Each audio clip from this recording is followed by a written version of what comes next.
Bonjour à toutes. Merci d'être là. Alors, je voudrais commencer par vous parler de quelqu'un d'original, d'unique. C'est vous? Vous aviez deviné? Alors, rassurez-vous, moi non plus, je ne le savais pas avant, que j'étais aussi unique. J'ai grandi dans un milieu très très modeste. Je suis la benjamine d'une famille d'une fratrie de 5 enfants. Et je n'ai jamais vu mon père travailler. Il a été victime d'un accident sur un chantier du bâtiment, en fait. J'étais très jeune. Et donc il a été, comment on dit, classé en invalidité. Quel mot affreux d'ailleurs. Mais bon.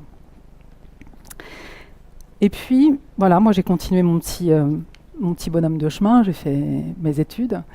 Et quand je suis entrée dans le monde des adultes et dans le monde du travail, j'entendais régulièrement ces phrases-là. Comment ça va? Ah, comme un lundi. Ah, vivement le week-end. Ah, bon courage. Je pense que je ne suis pas la seule à avoir entendu ça.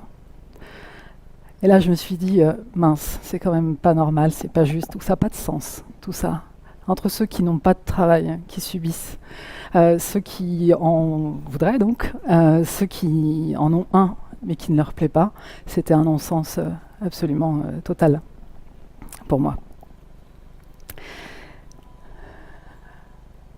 Alors, je me suis dit, mais j'avais un travail qui me plaisait à peu près, mais travailler pour attendre le week-end avec impatience, les vacances, 1 mois par an, ou la retraite, c'était pas possible.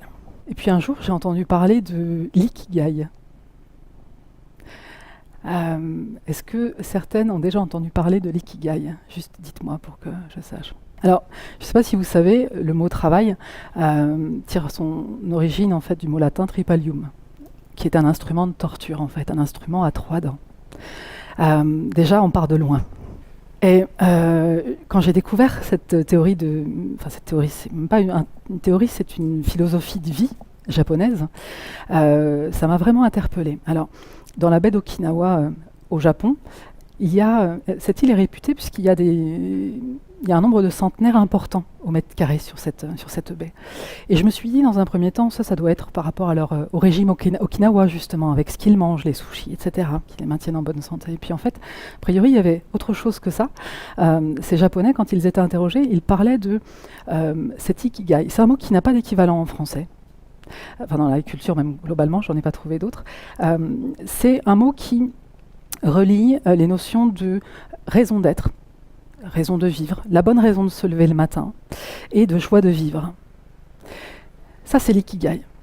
Je me suis dit, cette notion-là me plaisait bien. Je me suis dit, si on peut allier effectivement la bonne raison de se lever le matin avec la joie de vivre, on aura tout compris et tout trouvé. Alors la rosace, elle ressemble à ça. Vous avez peut-être déjà vu cette photo, cette image sur Internet. L'ikigai se trouve, donc retenez la raison d'être, elle se trouve au carrefour de quatre enjeux, en fait. Un enjeu affectif, de travailler dans ce que vous aimez, de faire ce que vous aimez. Un enjeu financier, de pouvoir être rémunéré pour ce que vous faites. Et puis un enjeu de talent, que vous puissiez réaliser correctement ce que vous faites, être doué. Et un enjeu sociétal, que ce que vous faites puisse répondre à des besoins, d'autres besoins que les vôtres, c'est-à-dire que ça puisse être utile à d'autres personnes, voire pourquoi pas, si ça pouvait faire avancer le monde, eh bien tant mieux. C'est un peu la question métaphysique de l'ikigai, celle qui nous dépasse un peu, ce qui nous donne du sens. Ça fait beaucoup de critères tout ça. Le risque, effectivement, et je l'ai compris en voyant cette représentation, c'est que je rencontrais beaucoup de personnes qui étaient soit dans l'une, soit dans l'autre.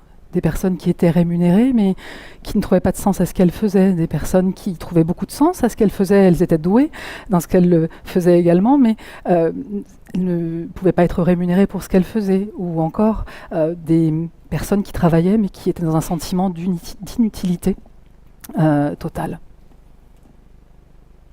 Alors si on regarde plus en détail, bien sûr qu'on ne va pas pouvoir remplir votre matrice, votre rosace Ikigai là en 12 minutes, mais peut-être que pour commencer à y réfléchir, les premières questions à se poser sur la rosace de ce que vous aimez, vous pourriez vous poser ces premières questions. Quels sont vos centres d'intérêt, vos passions? Sortir du côté professionnel. Ce qui vous fait vibrer, là où vous ressentez de la joie, là où pour vous le temps s'arrête. Ce que vous êtes capable de faire pendant des heures, sans voir le temps passer. Pour déterminer ce pourquoi vous êtes doué, vous pouvez vous questionner sur ce que vous savez faire de mieux. Faites le bilan de vos meilleurs talents. Demandez à vos proches. Questionnez-vous un instant sur pourquoi on vous appelle. Quand vos amis vous téléphonent, vous demandent de l'aide ou votre famille, c'est pourquoi. Si vous appellent, c'est sans doute parce que vous pouvez les aider. On ne se rend pas compte des compétences, des capacités qu'on a, puisqu'on se dit que c'est naturel, ça va de soi. C'est souvent ce que je rencontre en séance. Dites-vous que souvent, dans des compétences, des habiletés que vous avez, vous êtes beaucoup plus à l'aise que 80% des autres personnes, peut-être même de cette salle. Dans cette salle, il y a des personnes qui ont des talents en décoration d'intérieur. J'en ai rencontré ce matin. Il y a des personnes qui ont des talents en cuisine. Peut-être que ces personnes-là se disent que c'est tellement naturel pour elles, que ça l'est aussi pour les autres, que c'est accessible pour tout le monde, c'est facile. Là, on est dans cette zone-là. Tout ce qui est facile pour vous doit pouvoir rentrer dans ce cercle-là. Pour réfléchir à ce pourquoi vous pouvez être payé, positionnez-vous en offreuse de service. Comment rendre les activités qui vous passionnent rentables? Réfléchissez à votre modèle économique personnel. Effectivement, si vous êtes passionné d'art, mais que vous restez enfermé dans votre atelier, à un moment, la rémunération va poser sans doute un problème. Donc la stratégie, elle consiste à réfléchir et à voir comment je vais pouvoir transformer ce que j'aime, ce dans quoi j'ai du talent, ce sans doute de quoi le monde a besoin, en quelque chose une activité rémunératrice. Ça peut être soit de les vendre, les toiles, tout simplement. Ça peut être aussi de s'intéresser aux talents que l'on a et qu'on peut peut-être transmettre. La quatrième bulle, ce dont le monde a besoin, là, ça consiste à se poser des questions pour trouver son utilité. Quel service vous rendez aux autres, au-delà de votre entourage immédiat? Que manque-t-il dans ce monde, selon vous? Qu'avez-vous envie de donner au monde ou à ce qui vous entoure? Quel rôle voulez-vous jouer? Comme je vous le disais tout à l'heure, c'est un peu la question métaphysique de l'ikigai, celle qui nous dépasse, mais c'est vraiment celle qui donne du sens sur du long terme. Dans quoi je m'inscris? Quelle est ma contribution au monde? Pourquoi je suis là, en fait? C'est à ce moment-là que j'ai compris que c'était sur moi que je devais travailler pour trouver du sens dans la voie professionnelle. La plupart des gens échouent dans leur quête du travail, de leurs rêves, non pas parce qu'ils manquent d'informations sur le marché de l'emploi, mais parce qu'ils manquent d'informations sur eux-mêmes. Alors j'ai décidé de travailler sur les verbes, plutôt que les métiers, travailler sur les verbes de ma vie. Sarah Robato a écrit une lettre que je vous invite à lire, qui s'adresse à un adolescent et qui explique comment et pourquoi trouver son verbe a plus de sens que de réfléchir à des métiers. Aujourd'hui, tout va vite. Réfléchir en métier, c'est s'exposer à être prêt pour un métier qui n'existera peut-être plus dans 5 ou 10 ans. Travailler sur son verbe, travailler sur ce qui est important pour soi, c'est ce qui va nous permettre d'être agile dans un environnement qui bouge en permanence. Et si votre verbe, c'est conseiller, ou si votre verbe, c'est transmettre, vous pourrez autant être enseignant que quoi d'autre comme métier? Comédien. Quand on est comédien, on transmet aussi des choses. Quand on est formateur, quand on est peut-être animateur, l'important c'est de pouvoir trouver le verbe, le rôle qu'on a envie de jouer dans notre vie. La seule chose à trouver, c'est vous. Tout le reste est sur Google. J'accompagne des hommes, des femmes qui me disent en arrivant qu'ils ont fait le tour des offres d'emploi, des fiches métiers, de l'ONICEP, du ROM, enfin tout ce qui existe. Par contre, ils n'ont pas une seule fois fait le tour sur eux-mêmes. Quand je leur demande de se présenter, c'est ma question favorite en début d'accompagnement, allez-y, présentez-vous. Mais vous ne me parlez ni de votre emploi, ni des emplois précédents, et pas de votre formation.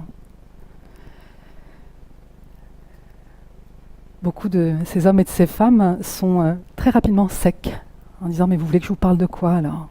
Bah de vous. C'est important. Je vais pas vous démontrer qu'on n'est pas qu'une étiquette, on n'est pas qu'un métier, on est bien autre chose. Sauf que dans les 5 minutes, quand on rencontre, dans la vie sociale des nouvelles personnes, la première question qu'on vous pose, c'est qui vous êtes ? Et on répond par notre métier. Faites l'exercice, vous allez voir, c'est instructif d'essayer de vous présenter en 5 minutes sans évoquer une seule fois votre activité professionnelle ou votre qualification, hein. Ça peut être aussi le cas, votre qualification, ni votre formation initiale. Alors, c'est bien beau tout ça, la matrice, remplir notre ikigai, mais il y a sans doute des éléments qui vont aussi permettre d'accompagner le processus d'évolution professionnelle pour trouver sa voie. La première clé que j'aurais envie de partager avec vous, c'est celle des pourquoi. Trouvez vos pourquoi. Pourquoi vous souhaitez vous reconvertir aujourd'hui? Trouvez une simple réponse à ça. Ça peut être une mobilité ou une reconversion subie pour des raisons de santé. Vous n'avez rien demandé ou désiré, en fait, souhaité. Et puis, le deuxième pourquoi, c'est pourquoi en un seul mot. En 2 mots, pardon. Le premier en un mot et le deuxième en 2 mots. Qu'est-ce que vous voulez en fait? Qu'est-ce que vous souhaitez? À quoi vous aspirez? Alors bien sûr, je sais que dit comme ça, c'est extrêmement compliqué de répondre. Alors, moi, ce que j'aurais envie de vous proposer de faire, pour celles qui ne l'ont pas encore démarré, c'est de s'ouvrir un petit carnet et puis de démarrer votre liste d'envies. Et que plutôt que de regarder votre CV, pour voir à quoi va ressembler la suite de votre vie, c'est de regarder votre liste d'envies et de vous la mettre en GPS. Qu'est-ce que vous avez envie de faire, en fait, de vivre avant de mourir? Qu'est-ce que vous avez envie de faire? Qu'est-ce que vous avez envie d'avoir? Qu'est-ce que vous avez envie d'être? Les Anglais parlent de bucket list, les dernières volontés. Bon, pas obligé d'attendre le dernier moment non plus, hein. Mais comme on ne sait jamais à quel moment ça va se passer. La deuxième clé, c'est celle d'être attentif à votre environnement immédiat. Alors, on ne peut pas décider de changer son entourage s'il ne partage pas les mêmes opinions que nous, la même vision du monde. En revanche, on peut décider de changer de qui on s'entoure. Je ne perds personne, ça va? Je ne vous dis pas de quitter mari, enfant et famille hein, quand je dis ça. Je dis juste que si dans votre environnement immédiat, qu'il soit professionnel ou familial, vous n'avez pas des personnes qui partagent la même vision que vous, entourez-vous de personnes qui vont pouvoir vous inspirer et aller dans le même sens que vous. C'est essentiel. Jim Rohn, c'est un entrepreneur nord-américain, il s'était fait connaître, il y avait une conférence il y a une dizaine d'années, dont le thème était, le thème clé, c'est « Vous êtes la moyenne des 5 personnes que vous fréquentez le plus ». Et il démontrait que, en fonction des personnes qui étaient autour de nous, si vous faisiez l'addition, alors je vais vous donner l'exemple de la rémunération par exemple, vous prenez les 5 personnes avec lesquelles vous passez le plus de temps dans votre vie, vous additionnez leur rémunération à ces gens-là, vous la divisez par 5, et il y a de fortes chances que vous retombiez sur votre rémunération, à peu près. Hein. Vous voyez ce qui se joue. Ça marche pour la rémunération, mais ça marche aussi pour le reste. C'est-à-dire que si vous êtes entouré de gens qui ont une vision négative du monde, ça va être compliqué pour vous, parce qu'il y a de fortes chances que ça se répercute aussi sur vous. Donc si vous avez un projet qui est extrêmement différent du milieu dans lequel vous évoluez, entourez-vous de personnes supplémentaires. Voilà, allez vers d'autres personnes en plus qui vont pouvoir vous inspirer. Et donc, pour ne pas être tiré vers le bas, vous avez compris. Et puis la troisième clé, c'est d'y aller, c'est de passer à l'action. Petit pas, par petits pas. Effectivement, si on regarde la montagne comme ça, d'en haut, c'est inaccessible. C'est Lao Tzu qui disait un chemin de milieu commence toujours par un premier petit pas. Donc poser des pas, même si vous ne voyez pas le bout de l'escalier, c'est de poser des actes. Peu importe si ça n'a pas de sens vraiment, pourquoi. Si vous sentez avec votre intuition que c'est par là qu'il faut aller, posez des actes. Ce que je veux vous dire par là, c'est que écoutez en fait votre cœur. L'ikigai va pouvoir aussi vous aider, vous allez pouvoir commencer à l'alimenter. Et dites-vous que aucune personne ne pourra jamais avoir exactement le même ikigai que vous. Jamais. Au cas où vous doutiez que vous êtes unique, il n'y en a aucun qui est similaire. Si vous le creusez vraiment en profondeur, vous allez vous rendre compte que vous êtes à quel point vous êtes unique. Donc j'ai envie de vous souhaiter une belle découverte de l'ikigai.